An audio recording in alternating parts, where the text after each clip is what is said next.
ஆண்டவராகிய இயேசு கிறிஸ்துவ நாமத்தில் உங்கள் யாவருக்கும் என்னுடைய அன்பின் வாழ்த்துக்களையும் ஸ்தோத்திரத்தையும் நான் தெரிவித்துக் கொள்கிறேன். என் வீடியோவில் அவர் சத்தத்திற்கு உங்களை அன்போடு கூட வரவேற்கிறேன்.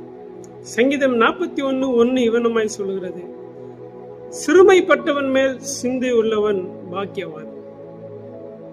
இந்த சிறுமைப்பட்டவர்கள் மேல நம்மளுடைய நினைவுகள் எப்போது இருக்கும் என்று சொன்னா, நீங்களும் நானும் பாக்கியவான்களாய் தேவனுடைய பார்வையிலே காணப்படுகிறோம். அப்படிப்பட்டவர்கள் மேல தேவன் வைக்கிற 4 ஆசீர்வாதங்களை குறித்து நம்ம வேதத்தில் வாசிக்க முடியும். சிறுமைப்பட்டவர்கள் மேல் சிந்தை உள்ளவர்களை கர்த்தர் ரொம்ப அழகாய் நேசிக்கிறார். அப்படிப்பட்டவர்களுக்கு தேவன் வைக்கிற 4 காரியங்கள். 1, தீங்கு நாளில் கர்த்தர் அவனை விடுவிக்கிறவராய் இருக்கிறார். 2வது, கர்த்தர் அவனை உயிரோடு பாதுகாக்கிறார். 3வது, பூமியிலே அவனை பாக்கியவானா வைக்கிறார். 4வது, சத்துருக்களின் இஷ்டத்துக்கு கர்த்தர் அவனை ஒப்பு கொடுப்பதில்லை.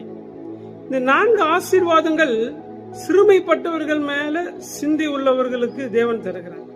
இன்னைக்கு நீங்களும் நானும் பெற வேண்டிய இந்த 4 ஆசீர்வாதங்களை ஏதோ ஒரு வழியில தேடி அடையலாம் சொல்லி நம்ம விரும்புறோம், பிரயாசப்படுறோம். எப்படியாவது இந்த ஆசீர்வாதங்களை பெற்றுக்கொள்ள வேண்டும் என்று வாஞ்சிக்கிறோம். ஆனால் அதற்கான வழியை ஆண்டவரே நம்மளுக்கு கற்றுக் கொடுத்திருக்கிறார். சிறுமைப்பட்டவர்கள் மேல சிந்தை உள்ளவர்களாய் நாம் மாறுவோம் என்று சொன்னால் நிச்சயமாக இந்த ஆசீர்வாதங்கள் நம்முடைய வாழ்க்கையில உண்டாகும். நம்முடைய கண்கள் சிறுமைப்பட்டவர்களை நோக்கட்டும், ஏழை எளியவர்களை பார்க்கட்டும், இல்லாதவர்களை தேடி சென்று உதவி செய்யட்டும். நாம் சிறுமைப்பட்டவர்கள் மேல சிந்தை உள்ளவர்களாய் இருப்போம். தேவனுடைய ஆசீர்வாதங்களுக்கு சொந்தக்காரர்களாய் மாறுவோம். God bless you. Amen. Amen.